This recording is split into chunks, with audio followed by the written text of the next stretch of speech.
Hello guys, welcome to physical study. सबसे पहले आप सभी का बहुत बहुत थैंक यू हमारे साथ जुड़ने के लिए। आई होप कि आप सारे बहुत अच्छे हैं और आप लोगों का प्रिपरेशन बहुत ही बढ़िया चल रहे होंगे। तो गाइस, आज हम लोग 9 पार्ट को डिस्कस करेंगे। इस पार्ट में हम लोग डिस्कस करेंगे नया एंड बोयसेसी का फिलोसफी से। ठीक है, इसके ऊपर हम लोग लेक्चर 7 में डिस्कस करे थे। ये हमारा उसी का सेकंड वर्जन है। ठीक है, 7.0। अगर आप लोगों ने अभी तक उस पार्ट को नहीं देखा है तो अभी जाओ इस चैनल में जाकर देख लो। ठीक है, तुम्हारा ही फ़ायदा होगा। तो फर्स्ट क्वेश्चन आपके सामने स्क्रीन पे ये रहा इस सेशन का। अकॉर्डिंग टू नया फिलोसफी पक्ष धर्मता इज। ठीक है, नए दर्शन के अनुसार पक्ष धर्मता क्या है? Option A, invariable relationship between middle term and major term, या फिर option B, invariable relationship between middle term and minor term, या फिर presence of middle term in the minor term, या फिर presence of middle term in major term. देखो option A में क्या बोल रहा है, invariable relationship between middle term and major term. ये क्या होता है? ये व्याप्ति होता है, राइट। मिडिल टर्म मीन्स हेतुपद और जो मेजर टर्म है वो मतलब है साध्यपद, राइट। तो पक्षधर्मता क्या है? जो पक्षपद है, ठीक है, उसमें हेतुपद का उपस्थित होना, यही है पक्षधर्मता। तो देखो option C, presence of middle term in the minor term, right. ठीक है, जो मिडिल टर्म है उसका उपस्थित होना है कहाँ पर? इन माइनर टर्म में। ठीक है, तो इसी को पक्षधर्मता बोला जाता है। और जो पक्षधर्मता का ज्ञान है, ठीक है, उसको अगर व्याप्ति के द्वारा क्वालिफाइड किया जाता है तो उसको बोला जाता है परामर्श, right. The knowledge of pakshadharmata as qualified by vyapti is called paramarsha. ये भी आपको ध्यान में रखना होगा, राइट। अब next question, Which among the following are not the kinds of प्रत्यक्ष according to नया? ठीक है, न्याय के अनुसार निम्नलिखित में से कौन सा प्रत्यक्ष का प्रकार नहीं है, ये आप लोगों को बताना होगा। तो देखो ऑप्शन ए, सामान्य लक्षण प्रत्यक्ष एंड ज्ञान लक्षण प्रत्यक्ष, क्या ये सही है? ये तो बिल्कुल सही है। और जो लौकिका एंड अलौकिका, ये तो होगा ही होगा। और जो निर्विकल्पक एंड सविकल्पक प्रत्यक्ष है, ये भी न्याय के अनुसार प्रत्यक्ष का काइंड्स है। और जो लास्ट में है ऑप्शन डी, ठीक है, बाह्य एंड आंतर प्रत्यक्ष, ये नहीं है, राइट। तो नया फिलोसफी ने जो बाह्य एंड आंतर प्रत्यक्ष है उसको प्रत्यक्ष के काइंड पे नहीं एक्सेप्ट किया है, राइट। तो अब नेक्स्ट क्वेश्चन देखो, इन Nyaya epistemology we perceive bye samanya lakshana sannikarsha. Option A, a particular instance of fire, option B, some instance of fire, option C, fireness, या फिर option D, all the instance of fire. नए ज्ञान मीमांसा में हम सामान्य लक्षण सन्निकर्ष के द्वारा क्या प्रत्यक्ष करते हैं? तो देखो यहाँ पर जो वर्ड है ना सामान्य लक्षण, तो उससे ही हम लोगों को पता चल जाता है कि जो सामान्य है वो यूनिवर्सल की बात की जा रही है, राइट। तो सामान्य मीन्स यूनिवर्सल। तो यहाँ पर ऑप्शन में देखो एक ही ऑप्शन है जो यूनिवर्सल की बात की जा रही है, वो क्या है? Option D, all the instances of fire, right. और जो ऑप्शन ए, बी और सी है वो तो कहीं ना कहीं पार्टिकुलर्स की बात ही हो रही है, राइट। तो इस वजह से इस क्वेश्चन का जो सही आंसर है वो है ऑप्शन डी। अब नेक्स्ट क्वेश्चन देखो, शक्ति अकॉर्डिंग टू नया इज। ठीक है, नए दर्शन के अनुसार शक्ति क्या है? ऑप्शन ए, ईश्वर इच्छा, या फिर इच्छा मित्र, या फिर ए वृत्ति, या फिर ए सेपरेट पदार्थ। तो न्याय दर्शन के अनुसार शक्ति है ईश्वर इच्छा, इच्छा मित्र और ए वृत्ति, ठीक है। और जो ए सेपरेट पदार्थ है वो नहीं है। तो इस वजह से इस क्वेश्चन का जो सही आंसर है वो है option 3, A, B and C only, right. अब नेक्स्ट क्वेश्चन देखो, fire is cold because it is a substance which type of fallacy is committed by the above inference. आग ठंडी है क्योंकि ये एक पदार्थ है, राइट। उपरोक्त अनुमान से किस प्रकार की भ्रांति होती है? तो देखो ये क्वेश्चन लिया गया है हेत्ताभास से, राइट। और हेत्ताभास एक ऐसा टॉपिक है, ठीक है, यहाँ से क्वेश्चंस आएगा ही आएगा, राइट। ये वेरी वेरी इंपॉर्टेंट टॉपिक है, तो इसको आप लोगों को अच्छे से कवर करना है। तो देखो यहाँ पर क्वेश्चन में बोला है कि जो फायर है वो ठंडी है, क्यों? क्योंकि वो एक सब्सटेंस है, राइट।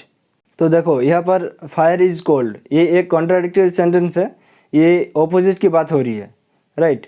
आग ठंडी है, आप लोगों ने कई बार देखा है कि जो आग है वो ठंडी है, आग को हम लोग पानी की तरह ही बुझाते हैं, तो ये इसका बाद है।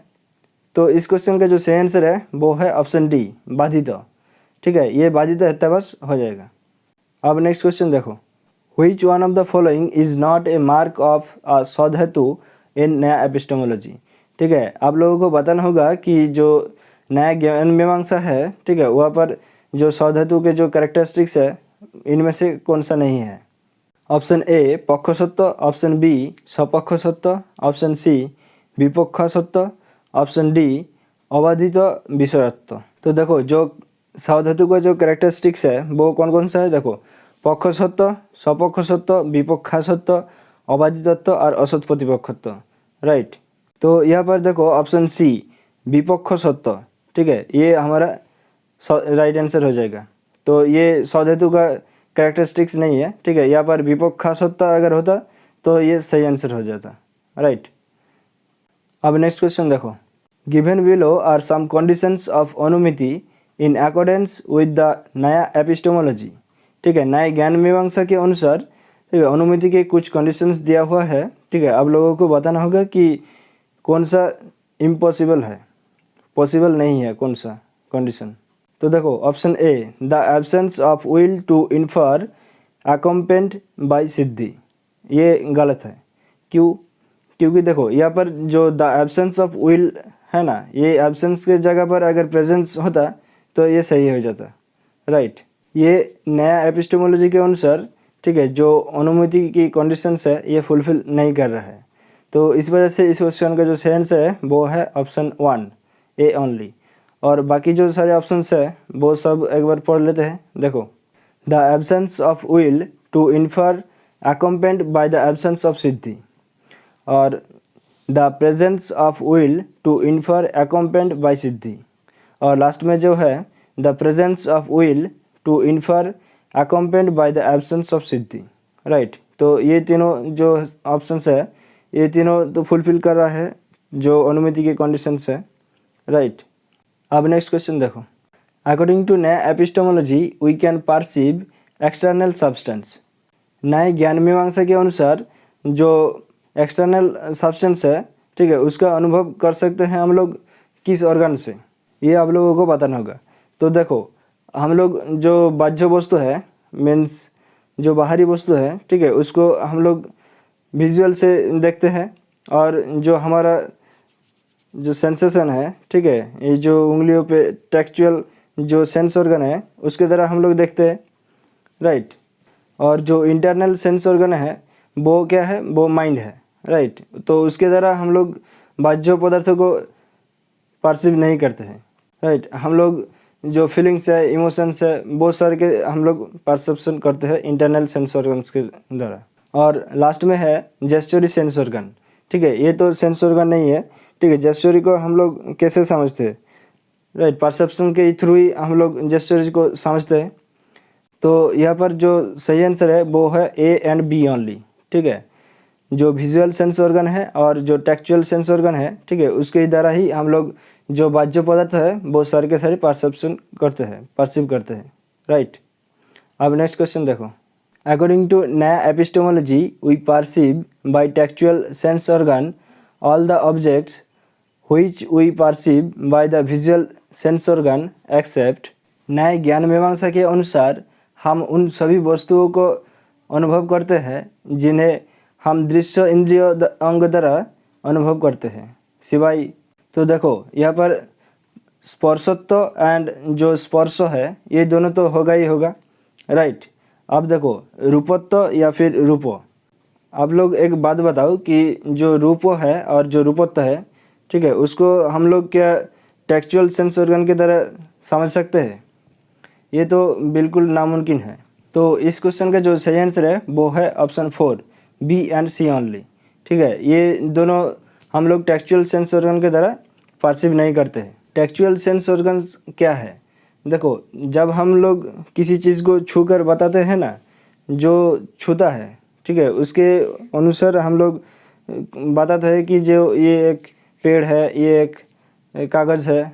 जो लोग अंधे हैं, ठीक है, वो लोग किसके थ्रू परसेप्शन करते हैं, राइट। वो सारे के सारे वो तो छू कर ही बताते हैं, है ना। और हम लोग छू कर ये नहीं बोल सकता है कि जो इसका रूप जो है वो इस तरह का है, इसका रूप तो इस तरह का है, राइट। तो इस वजह से इस क्वेश्चन का जो सही आंसर है वो है option D, B and C only. अब नेक्स्ट क्वेश्चन देखो, svatah pramanavada is not accepted by which one of the following systems of philosophy. तो देखो, जो स्वतः प्रमाणवाद है वो किसके द्वारा एक्सेप्ट नहीं किया गया है, ठीक है, निम्नलिखित फिलोसफी के सिस्टम में। तो ऑप्शन ए पूर्व मीमांसा, ऑप्शन बी न्याय वैशेषिका, ऑप्शन सी अद्वैत वेदांत, या फिर ऑप्शन डी विशिष्ट अद्वैत वेदांत। तो देखो, जो न्याय वैशेषिका सिस्टम्स ऑफ फिलोसफी है वो तो स्वतः प्रमाणवाद को एक्सेप्ट नहीं किया है, ठीक है। उसका जो प्रमाणवाद है वो क्या है, परत प्रमाण्य एंड परत अप्रमाण्य, राइट। तो यहाँ पर स्वतः की कोई बात ही नहीं हो रही है, राइट। तो यहाँ पर देखो, नया परत प्रमाण्य एंड परत अप्रमाण्य। तो इस वजह से जो नया सिस्टम ऑफ फिलोसफी है वो स्वतः प्रमाणवाद को एक्सेप्ट नहीं किया है, राइट। अब next question, which one of the following is the samavayikarana of a piece of cloth. एक टुकड़े कपड़े का समवायीकरण क्या है। Option A the cloth itself, option B the threads themselves, option C the conjunction of the threads, या फिर option D the colours of threads. तो समवायीकरण क्या है, the karana is inseparably connected with the effect, right. तो एक टुकड़ा कापड़ का समवायीकरण क्या होगा, कापड़ itself, right, the cloth itself. तो इस क्वेश्चन का जो सही आंसर है वो है ऑप्शन ए। अब नेक्स्ट क्वेश्चन देखो, which type of cognition in Nyaya epistemology can not be perceived.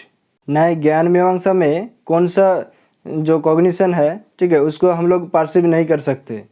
Option A shabdabodha, option B anumiti, option C nirvikalpaka pratyaksha, या फिर ऑप्शन डी सविकल्पक प्रत्यक्ष। देखो, जो निर्विकल्पक प्रत्यक्ष है वो क्या है, वो सविकल्पक प्रत्यक्ष से पहले होता है और उसको हम लोग नहीं परसीव कर सकते हैं और उसको हम लोग विशेषित नहीं कर सकते, राइट। तो इस वजह से इस क्वेश्चन का जो सही आंसर है वो है ऑप्शन सी निर्विकल्पक प्रत्यक्ष, ठीक है। इसको हम लोग परसीव नहीं कर सकते नया एपिस्टेमोलॉजी के अनुसार, राइट। अब नेक्स्ट क्वेश्चन देखो, we can perceive according to the Nyaya all the members of a class by. न्याय दर्शन के अनुसार हम लोग परसीव करते हैं, ठीक है, ऑल द मेंबर्स को एक ही क्लास में, वो कौन सा है। तो देखो, इस तरह के क्वेश्चन हम लोग इस सेशन में ही अभी करा है, राइट। जो सामान्य लक्षण प्रत्यक्ष है, जो सामान्य लक्षण सन्निकर्ष है, वो क्या है, वो यूनिवर्सल है, राइट। सामान्य मीन्स यूनिवर्सल। तो जब हम सभी मेंबर को एक ही क्लास में अंतर्भुक्त कर देते हैं तो वो कौन सा हो जाता है, वो सामान्य लक्षण हो जाता है, राइट। वो सामान्य यूनिवर्सल हो जाता है। तो इस वजह से इस क्वेश्चन का जो सही आंसर है वो है ऑप्शन बी सामान्य लक्षण सन्निकर्ष। आज इस सेशन का आखिरी क्वेश्चन है, by which relation dukha bhava is related to the liberated soul according to Vaisheshikas. वैशेषिक दर्शन के अनुसार जो दुखा भाव है वो मुक्त आत्मा के साथ कैसे संबंधित है। ऑप्शन ए स्वरूप, या फिर ऑप्शन बी संयोग, या फिर ऑप्शन सी समवाय, या फिर ऑप्शन डी विशिष्ट। जो लिबरेटेड सोल है, ठीक है, वहाँ पर हम लोगों को पता है कि जो वहाँ पर दुख नहीं आता है। तो दुखा भाव ये किससे रिलेटेड है, ये तो स्वरूप से ही रिलेटेड है, राइट। तो इस वजह से इस क्वेश्चन का जो सही आंसर है वो है ऑप्शन ए स्वरूप। इसी के साथ हमारा 100 MCQ कवर होते हैं। तो हम लोग Vedic and Upanishadic, Charvaka, Jainism, Buddhism, Nyaya and Vaisheshika और वेस्टर्न फिलोसफी से pre Socratic philosopher, the sophist and Socrates, Plato and Aristotle, इतने सारे टॉपिक को कवर कर चुके हैं। बाकी जो 400 MCQs रह गए हैं, ठीक है, वो भी कवर कर पाएंगे। हमारे साथ जुड़े रहे। तो मिलते हैं अगले सेशन में। तब तक के लिए हंसते रहे, मुस्कुराते रहे, चित्त को शांत रखकर अपने प्रिपरेशन को आगे लेकर चले। Thank you, bye bye, take care, ध्यान रखिएगा।